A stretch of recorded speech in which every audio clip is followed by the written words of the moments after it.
The auctioneer's voice cracked like a whip across Clearwater's dusty square. "Half price, gentlemen. $50 for the silent Apache." Nobody moved. Not because they couldn't afford her. Not because the sun was too hot or the whiskey too strong. No. Every man in that crowd had heard the rumors. 3 previous owners, all 3 dead within a week. The girl hadn't spoken a word in 6 months, but somehow death followed her like a shadow. I should have walked away. God knows I had enough ghosts of my own. Instead, I raised my hand. Clearwater Town, Arizona Territory, March 1872. Temperature pushing 95 degrees, and the kind of silence that settles over a crowd when they're watching something they know is wrong but won't stop.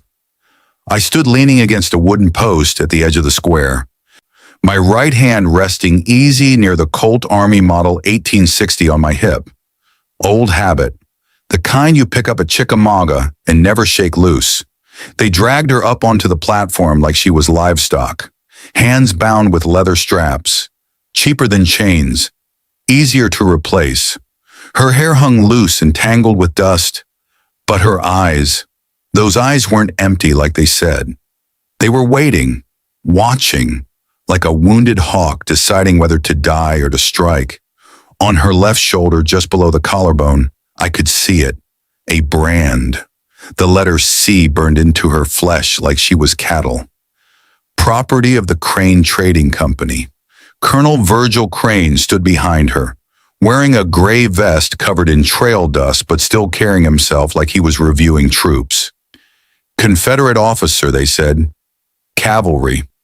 The war had been over 7 years, but men like Crane never stopped fighting. They just found new enemies. The Lamat revolver on his hip caught the sunlight. 9 shots plus a shotgun barrel underneath.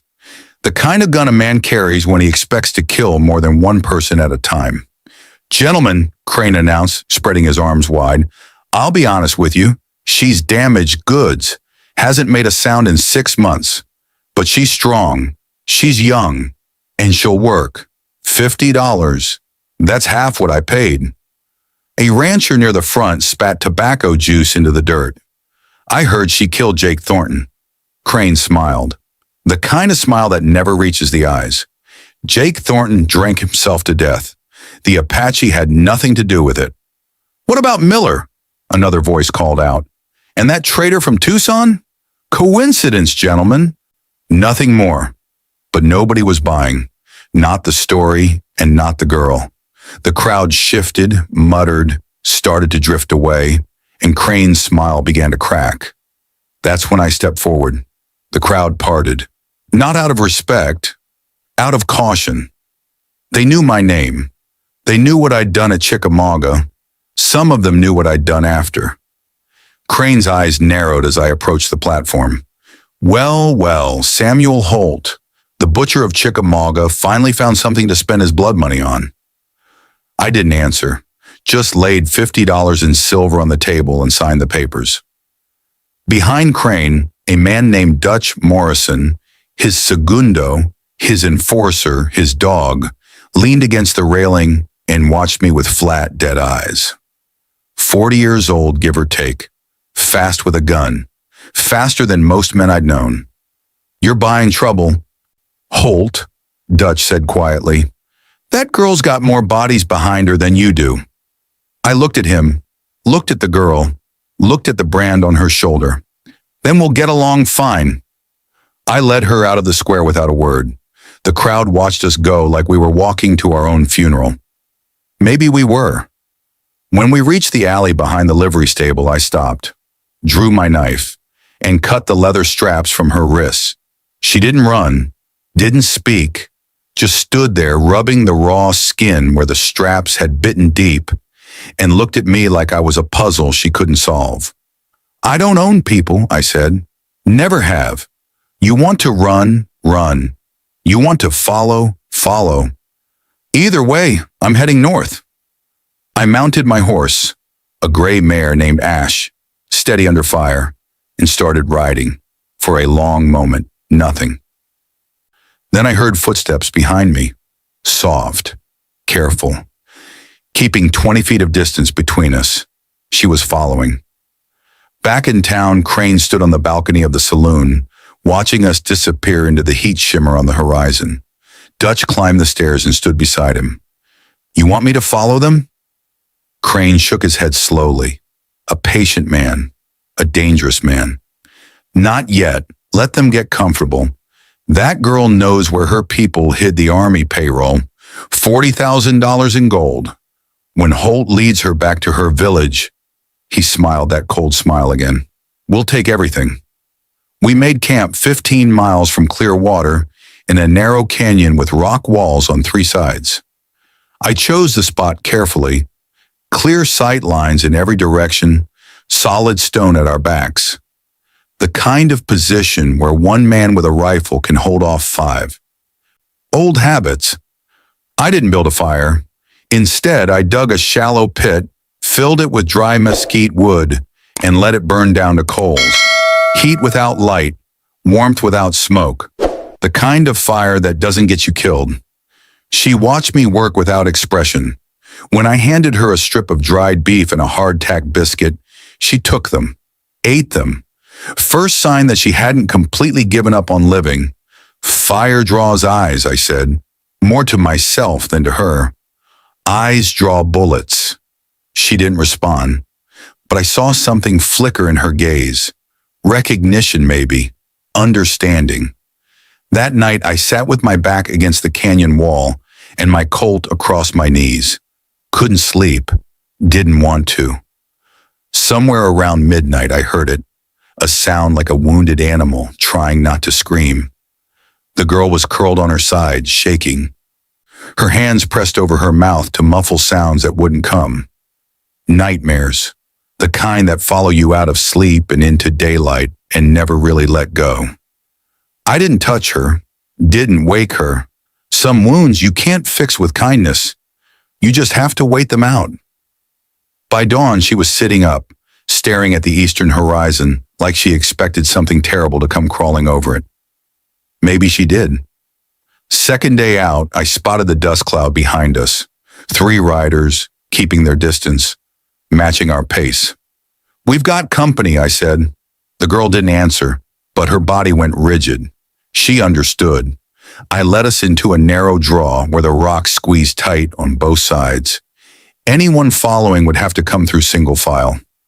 I dismounted, pulled the Winchester 66 from its scabbard, and found a position behind a boulder with a clear line of fire. "Stay with the horses," I told her. She didn't argue. The riders appeared 10 minutes later. 3 cowboys, dust-covered and hard-eyed. The one in front had a scar across his nose and a smile that said he'd done this kind of work before. "Easy there, friend," he called out. "We ain't looking for trouble. Just want to buy the girl off you. Colonel Crane said you might be flexible on price." Crane lied. The cowboy's smile widened. $200. That's 4 times what you paid. The answer's no. 300. Still no. The smile disappeared. His hand drifted toward his holster. Wasn't really asking, Holt. He went for his gun. I shot him before his fingers touched the grip. The Winchester barked once, and he tumbled backward out of the saddle. The second rider's horse reared in panic, throwing him against the canyon wall. The third man wheeled around and rode hard in the opposite direction. 4 seconds. 2 shots. 1 dead, 1 groaning in the dirt, 1 running. I walked down to the wounded man, kicked his pistol away, and crouched beside him. "Tell Crane the girl's not for sale, and the next man he sends won't ride back at all." That evening, by a creek that cut through red sandstone, I saw the scars. She was washing her wrists in the cold water, and I saw them clearly for the first time. Not just the brand on her shoulder, not just the rope burns. There were thin white lines across the inside of her left wrist, parallel, deliberate. And on her right wrist, different marks, ragged, uneven, the kind that come from fighting against restraints until the skin tears. 2 kinds of wounds, 2 kinds of suffering. "Those marks," I said quietly, "did you do that to yourself, or did they do it to you?" She looked up at me. For a long moment, nothing. Then she raised both wrists side by side, pointed to the left one, then to herself, pointed to the right one, then outward, towards something distant and terrible. I understood. The man who did this, Crane. Where did he take you from? She turned and pointed north, toward the mountains, toward memory. Your people? She shook her head, then raised a hand to her throat and made a cutting motion. Dead. All of them. All of them? A pause. Then she held up two fingers. Two survivors. One finger pointed north, herself before she was captured. One finger pointed south. Someone else, still alive, somewhere to the south. Your brother? Something shifted in her eyes. Pain and hope tangled together like barbed wire. She nodded, then she knelt in the sand and began to draw. Simple shapes, a man in uniform, a star badge, the letter C. Crane wasn't just a slave trader. He had the law in his pocket. That night, I told her about Chickamauga. I don't know why. Maybe because the darkness makes confession easier.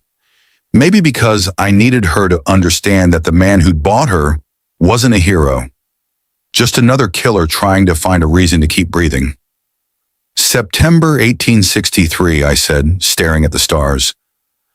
I was 23 years old. We held the line for 2 days against Bragg's army.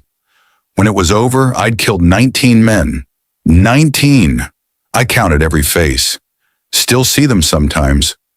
The fire had burned down to embers, red light and shadow. This scar on my jaw didn't come from the battle. After the war, I tracked down a man named Colonel Whitmore. Confederate, he'd ordered the execution of Union prisoners. Boys, some of them. Youngest was 15. Shot them in a ditch and left them for the crows. I touched the scar. Old wound, but still tender in certain weather. When I found Whitmore, he was running a trading company in New Mexico, selling Apache children to Mexican mines. I killed him, but his partner escaped, changed his name, built a new operation. I looked at her. You've met him. He goes by Crane now. She was awake, listening. Her eyes caught the ember light, and for the first time I saw something other than fear or resignation. Recognition. We had the same enemy. On the 5th day, we found what was left of her village. I've seen battlefields. I've seen the aftermath of artillery and cavalry charges and men doing unspeakable things to other men. But this was different. This was deliberate, methodical. The work of men who enjoyed their trade, burned lodges, collapsed into piles of blackened timber, scattered bones, bleached by sun and picked clean by scavengers, broken pottery, torn cloth, the remains of a life that someone had decided didn't deserve to exist. I counted at least 40 dead. Men, women, children. The girl walked through the destruction slowly, each step tearing open wounds I couldn't see. She stopped at a small pile of stones. Someone had tried to build a proper grave before they were killed or captured, and knelt down. She placed both hands on the stones and made a sound. Not words, something deeper. A moan of grief that came from so far down it barely seemed human. The sound of someone who'd been holding in a scream for 6 months and finally couldn't hold it anymore. I stood back and let her grieve. Some moments aren't meant for witnesses. Then the memory came. I saw it in the way her body changed, went rigid, eyes unfocused, hands pressing against the earth like she was trying to hold on to something that kept slipping away. 6 months ago, dawn. Crane and his men came out of the morning mist like ghosts with guns. 20 riders, not soldiers, mercenaries wearing badges they hadn't earned and carrying authority they'd stolen. Her father, the chief, died first, shot through the chest as he stepped out to meet them. Her mother was dragged into the flames when she refused to tell them where the gold was hidden. And her brother.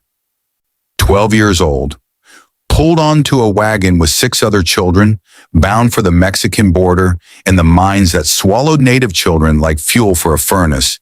She'd screamed then, screamed until her throat tore and her voice broke, and a man named Dutch Morrison smashed the butt of his rifle into her neck again and again until she couldn't make another sound. The last thing she heard before darkness, Crane's voice, cold and satisfied. "Bring the girl."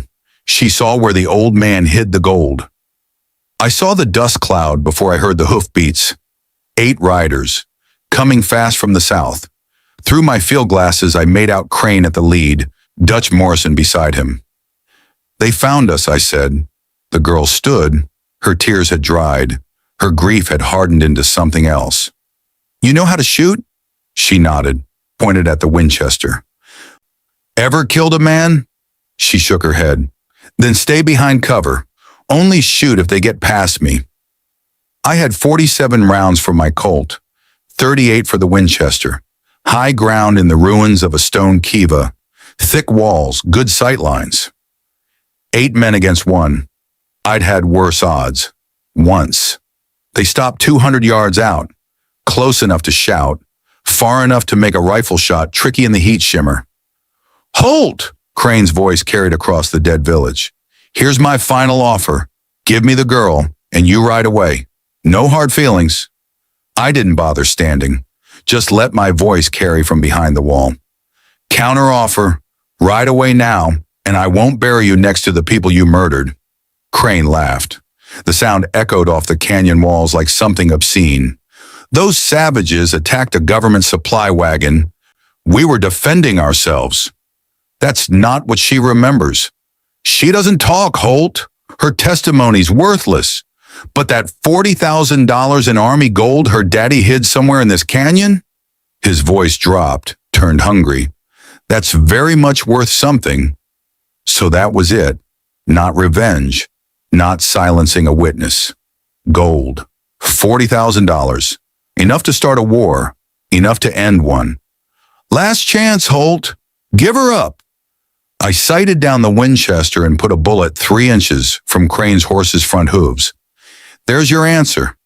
They came in 2 groups, 4 men each, trying to flank us from both sides. Smart tactics, professional. I dropped the first man at 150 yards. Clean shot, center mass. He fell without a sound. The others scattered, finding cover among the ruins. Then the real fight began. 10 minutes of hell, bullets cracking off stone, dust and smoke and the copper smell of blood. I moved between positions, firing, reloading, firing again. Took down 3 more, but they were getting closer. Then a round caught me in the left shoulder. The impact spun me around and put me on my knees. Pain like a red-hot iron pressed against bone. I could feel blood soaking through my shirt, warm and wrong. Across the ruins, I saw Dutch Morrison circling around toward the girl's position. He'd spotted her. He was moving fast. I tried to raise the rifle. My left arm wouldn't cooperate. Dutch disappeared behind a collapsed wall.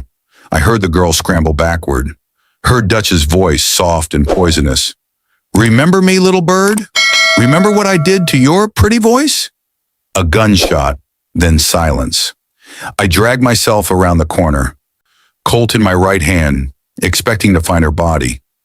Instead, I found Dutch Morrison lying on his back with a hole in his belly, still breathing, but not for long, and the girl standing over him, the smoking pistol trembling in her hands, her face pale as bone. First kill. It never gets easier. Crane was the last one standing. He came around the corner fast, pistol raised, and found me leaning against the wall with blood running down my arm and my Colt pointed at his chest. "Should have taken my offer, Holt." His voice was steady, but I could see the fear in his eyes. His men were dead. His fortune was slipping away. "Now you die in this graveyard with the rest of them." "Put it down, Crane." He didn't. Instead, he started to smile. "You're bleeding out. Can barely stand. What are you going to?" The girl stepped out of the shadow.